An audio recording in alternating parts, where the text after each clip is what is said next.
Hello everyone, welcome to day 2 of preparing with me for GTM interview। তো আশা করছি GTM interview জানুয়ারিতেই শুরু হয়ে যাবে। এবার দেখা যাক। তো ডে ওয়ানে বেশ কয়েকটা টপিক পড়বো বলে ঠিক করেছিলাম আমরা, এই মাইক্রো ইনফেকশন, ওপি পয়জনিং, অ্যানিম্যাল বাইট, এইসব, সাদা স্নেক বাইট। তো আর কেউ পড়েছে কিনা জানি না, আমি তো পড়ে নিয়েছি। তো ডে ওয়ানের টপিকগুলো নিয়ে ছোট্ট করে আলোচনা করে নেবো। তো প্রথমে আসি এমআই নিয়ে, যে পেশেন্ট এলো রেট্রোস্টেনাল চেস্ট পেন নিয়ে, যেটা রেডিয়েট করছে শোল্ডার, এপিগেস্ট্রিয়ামে। তো কী করবে? তো নিয়ম হচ্ছে ইসিজি করে নেবো পেশেন্ট আসার 10 মিনিটের মধ্যে। এবার বুঝতে হবে কতটা তুমি এখানে ম্যানেজ করবে, তো কখন তুমি হায়ার সেন্টারে রেফার করবে। তো ইসিজি করে দেখলে মায়োকার্ডিয়াল ইনফেকশন, কী করতে হবে না, অ্যান্টিপ্লেটলেট এজেন্টস দিতে হবে। 300 mg করে অ্যাসপিরিন, ক্লোপিডোগ্রেল দেওয়া হলো, অ্যাটারবাস্টাইড দেওয়া হলো 40 mg, অক্সিজেন দেওয়া হলো, প্রপটা পজিশনে রাখা হলো পেশেন্টকে, মরফিন দেওয়া হলো যাতে পেন সাবসাইড করে। মরফিন দিতে হয় 2 থেকে 5 mg আইভি দিলে শুরুতে, যতক্ষণ না ব্যথা কমছে মরফিন দিয়ে গেলে আরও। তারপর অ্যান্টিসেমিক থেরাপি হিসাবে নাইট্রেট দেওয়া যায় আর হচ্ছে বিটা ব্লকার দেওয়া যায়। আবার দেখা গেছে এসি ইনহিবিটারগুলো মোটালিটি কমায়, তো এসি ইনহিবিটার দেওয়া যায়। এই জিনিসগুলো হলো। এরপর হচ্ছে থ্রম্বোলিসিস করতে হবে। পেশেন্ট যদি সময়ের মধ্যে এসে থাকে, হয়তো পিএসসিতে এসে যাবে সে সময়ের মধ্যে, তখন থ্রম্বোলিসিস করতে হবে। এবার হিসেব মতো থ্রম্বোলিসিস যে কোনো ফ্যাসিলিটিতেই করার কথা, তবে আমাদের তো সবসময় ফ্যাসিলিটি অ্যাভেলেবেল থাকে না। যেমন ধরো থ্রম্বোলিসিস করতে স্ট্রেপ্টোকাইনেজ লাগবে বা টেনেক্টাপ্লেজ অ্যালটেপ্লেজ লাগবে। এই টেনেক্টাপ্লেজ অ্যালটেপ্লেজ বেটার এজেন্ট, তো দাম বেশি বলে সবসময় ইউজ করা হয় না, স্ট্রেপ্টোকাইনেজ বেশি ইউজ করা হয়।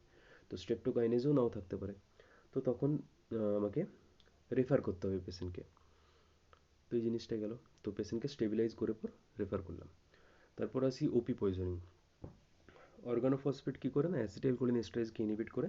তো অ্যাসিটাইল কোলিনের ব্রেকডাউন হচ্ছে না, অ্যাসিটাইল কোলিন বাড়ছে, কোলিনার্জিক সাইড ইফেক্টগুলো দেখা যাবে। তো এই জন্য আমি অ্যাট্রোপিন দেবো।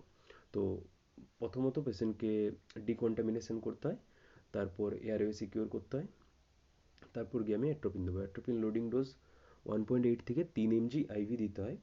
মোটামুটি 2 mg বোলাস ডোজ দিয়ে আমরা শুরু করি। তারপর কী করতে হয় না, প্রত্যেক 5 মিনিটে এই ডোজটা ডবল করে দিচ্ছি, যতক্ষণ না অ্যাট্রোপিনাইজেশনের সাইনগুলো অ্যাপিয়ার করছে। এবার অ্যাট্রোপিনাইজেশনের সাইন অ্যাপিয়ার করলো, যে পেশেন্ট স্টেবিলাইজ হলো, তারপর কী করতে হয় না, তারপর মেনটেন্যান্স ডোজ বা লোডিং ডোজ যেটা দিয়েছিলাম তার 10 থেকে 20% ডোজ ইনফিউশন ডোজ করে চালাতে হয়। তো অ্যাট্রোপিনাইজেশন যে হয়েছে সেটা বুঝবো কী করে না, মোস্ট ইম্পর্ট্যান্ট সাইন হচ্ছে যে লাংস ক্লিয়ার হয়ে যাবে। চেস্ট অস্কালটেট করে দেখলে হুইজ নেই, ক্রিপিটেশন নেই, অর্থাৎ ব্রঙ্কিয়াল সিক্রেশনগুলো শুকিয়ে যাচ্ছে। তারপর অ্যাক্সিলা ড্রাই পাবে, হার্ট রেট বাড়বে, আর হচ্ছে হাইপোটেনশন থেকে পেশেন্ট রিকভার করবে। আর যে মিওসিস হয়েছিল, মিওসিসটা চেঞ্জ হয়ে ক্রমশ মিড্রিয়াসিসের দিকে যাবে। তো এই জিনিসগুলো হলো সায়েন্স অফ অ্যাট্রোপিনাইজেশন। তারপর আসি অ্যানিম্যাল বাইটে। তো যে কোনো র্যাবিড অ্যানিম্যাল বাইটে দুরকম রেজিমেন আছে, আইডি রেজিমেন আর আইএম রেজিমেন। তো প্রথম কথা হচ্ছে অ্যানিম্যাল বাইটে তোমাকে পেশেন্টকে কাউন্সিল করতে হবে যে ভ্যাকসিন নেওয়া জরুরি। অনেক পিএসসিতেই অনেক পেশেন্ট এসে ভ্যাকসিন নিতেই চায় না, তো এই অ্যাওয়ারনেসটা জরুরি। তো ইন্টারডার্মাল রেজিমেনে 0.1 ml করে পার সাইডে দেওয়া হয় 4 দিন, ডে 0, 3, 7, 28। আইএম রেজিমেন, যেটা এসএন রেজিমেন বলা হয়, তো 5টা ডোজ দেওয়া হয়, ডে 0, 3, 7, 14, 28।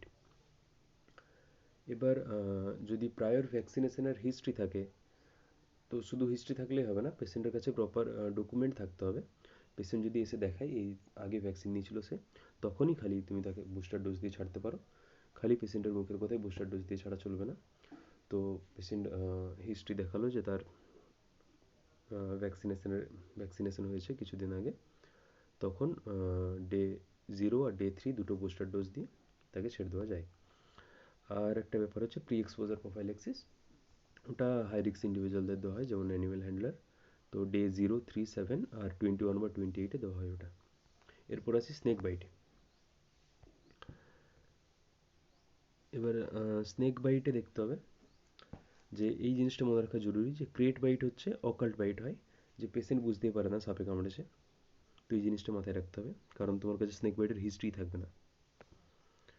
তো এরপর নিউরোপ্যারালিটিক, ভাস্কুলোটক্সিক, মায়োটক্সিক, এই যে ক্লাসিফিকেশন হলো, নিউরোপ্যারালিটিক হলো আমার কোবরা আর ক্রেট।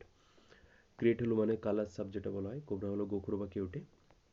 তো নিউরোপ্যারালিটিকে এএসবির পর আমি অ্যাট্রোপিন নিওস্টিগমিন ইঞ্জেকশন দেবো। ডোজগুলো দেখে নিতে হবে, এই ফ্লোচার্টে সব দেওয়া আছে নিচে। তো অ্যাট্রোপিন নিওস্টিকমিন দেওয়া হলো। অ্যাট্রোপিন নিওস্টিকমিন দেওয়ার পরও যদি কোনো ইমপ্রুভমেন্ট না হয় পেশেন্টের, তখন বুঝতে হবে সেটা ক্রেট বাইট। কনফার্ম ক্রেট বাইটে কোনো অ্যাট্রোপিন নিওস্টিকমিন লাগে না। তো ভাস্কুলোটক্সিক স্নেক বাইটে যে রাসেল ভাইপার হয়ে গেলো, চন্দ্রবোড়া যেটা, তো এগুলোতে তো এএসভি দিতে হবে, supportive treatment, dialysis, blood transfusion, এসব যে ওই 20 মিনিট যে হোল ব্লাড কটিং টেস্ট এগুলো করতে হয় ভাস্কুলোটক্সিক বোঝার জন্য। যে কোনো স্নেক বাইটেই টেস্ট করে দেখতে হবে। তো এটা হলো। আরেকটা ব্যাপার হচ্ছে লোকাল সোয়েলিংয়ে কখনো এএসভি দেওয়া যাবে না। প্রোগ্রেসিভ পেনফুল সোয়েলিং হলে এএসভি দেওয়া যাবে। আর যে কোনো স্নেক বাইটেই পেশেন্টের কিছু সিমটম দেখা যাবে, যে সেটা নন ভেনোমাস বাইট হলেও বা ভেনোমাস স্নেকের ড্রাই বাইট হলেও, যে অ্যাংজাইটি, প্যালপিটেশন, ট্যাকিকার্ডিয়া, এইসবগুলো তো হবে। তো পেশেন্টকে যে কোনো স্নেক বাইটে 24 ঘন্টা অ্যাডমিট করে অবজারভেশনে রাখতে হয়। এবার আরেকটা ব্যাপার হচ্ছে যে স্নেক বাইটে আমরা সবাই জানি যে যে জায়গায় কামড়েছে সেই জায়গাটাকে, লিম্বটাকে ইমমোবিলাইজ করতে হয়। তো কীভাবে ইমমোবিলাইজ করতে হয়? ইমমোবিলাইজ করতে হয় যেভাবে একটা ফ্র্যাকচার লিম্বকে আমরা ইমমোবিলাইজ করি, যে স্প্লিন্ট দিয়ে। তো স্প্লিন্ট হিসেবে কি ইউজ করবে? তো যা পাবে হাতের কাছে, যেমন একটা কাঠের টুকরো হয়ে গেল, ছোট্ট গাছের ডাল হয়ে গেল, খবরের কাগজ মুড়ে শক্ত করে বেঁধে দিলে, এরকম। যাই হোক, মানে ব্লাড প্রেশারকে মানে বেশি প্রেশার দিয়ে ব্লাড সাপ্লাইকে বন্ধ করা চলবে না, এই ব্যাপারটা গেল। এরপর আসি, হ্যাঁ, সাম কমন মিস্টেক্স, যে ইন্টারভিউতে আমাদের খেয়াল রাখতে হবে যে ইন্টারভিউ দিচ্ছি আমি পিএসসিতে জবের জন্য, কোনো কর্পোরেট হাসপাতালে জবের জন্য না। তো প্রথমে যে এমআইয়ের কেসটা, পেশেন্ট এসছে রেট্রোস্টার্নাল চেস্ট পেন নিয়ে, কী করবে? আমরা যারা টার্সিয়ারি কেয়ারে বা যে কোনো মেডিকেল কলেজে ইন্টার্নশিপ, হাউসটাপশিপ করে এসেছি, ওরা বলেই ফেলবো হয়তো যে প্রথমেই ড্রপটি করবো, কিন্তু ড্রপটি ফ্যাসিলিটি তোমার পিএসসিতে থাকবে না। তো ইসিজির উপর রিলাই করতে হবে এন্টায়ারলি, এই ব্যাপারটা হলো। তারপর কখন রেফার করবে ওই ব্যাপারটা বললাম, পেশেন্টকে স্টেবিলাইজ করে পর রেফার করতে হবে। দ্বিতীয় প্রশ্নে আসি, যে স্নেক বাইট পেশেন্ট সিমটোমেটিক, অর্থাৎ এএসভি দিতে হবে তোমাকে। এবার তুমি আইভি লাইন করতে পারছো না, তখন কি করবে? এএসভি কি আইএম দেবে? তো ব্যাপারটা হচ্ছে না, এএসভি আইএম দেওয়া যায় না। তো আইভি লাইন চেষ্টা করতে হবে, কারণ এএসভি যদি আইএম দিই তো অ্যাবজর্পশন খুবই কম হবে, তাতে কোনো লাভ হবে না, আর কোনো লোকাল রিয়েকশনও হতে পারে। তো আইভি লাইন অ্যাক্সেস করার চেষ্টা করতে হবে। যদি না পারি তখন নিয়ারেস্ট হায়ার সেন্টারে রেফার করতে হবে। আরেকটা প্রশ্ন হলো যে হেড ইঞ্জুরি পেশেন্ট আনকনসিয়াস ছিল কিছুক্ষণের জন্য, তারপর এখন পেশেন্ট জ্ঞান ফিরেছে, তো কি ম্যানেজ করবে?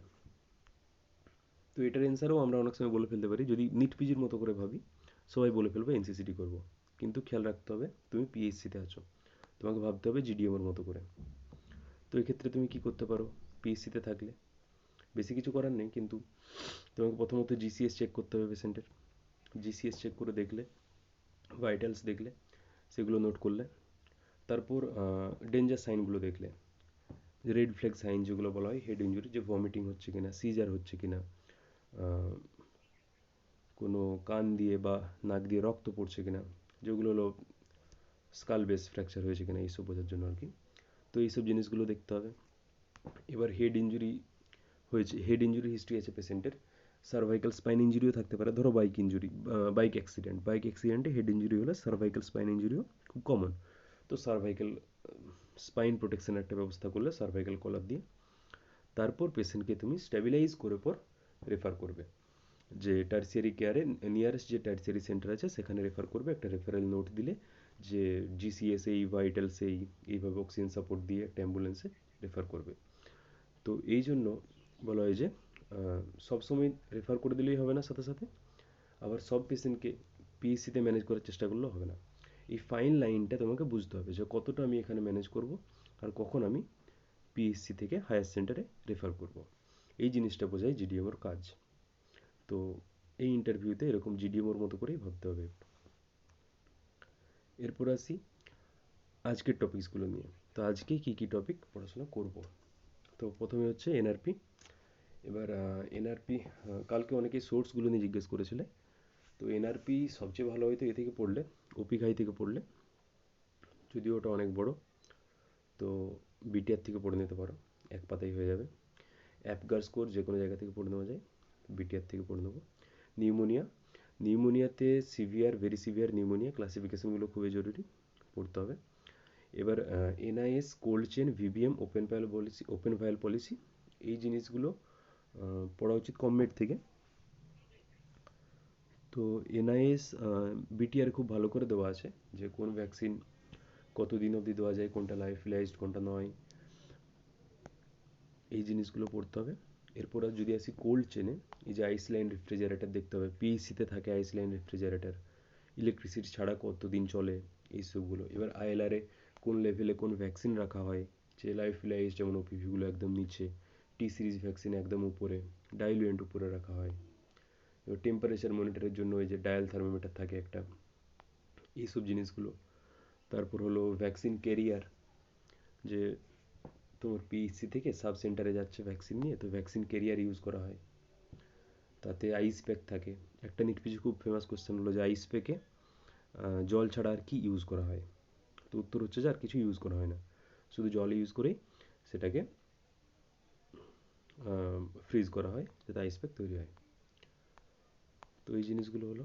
তারপর হচ্ছে এই ওপেন ভায়াল পলিসি আর ভ্যাকসিন ভায়াল মনিটর, যে কখন তুমি ডিসকার্ড করবে ভ্যাকসিনটাকে। তো এই জিনিসগুলো তোমাকে জানতে হবে পিএসসিতে থাকতে গেলে। ওপেন ভায়াল পলিসি, কোন কোন ভ্যাকসিনে অ্যাপ্লিকেবল, কোনটাতে অ্যাপ্লিকেবল না, এইসব জিনিসগুলো পড়তে হবে ভালো করে। তো ডে টু এর টপিক হলো এগুলোই। পড়তে থাকো সবাই, অল দ্য বেস্ট।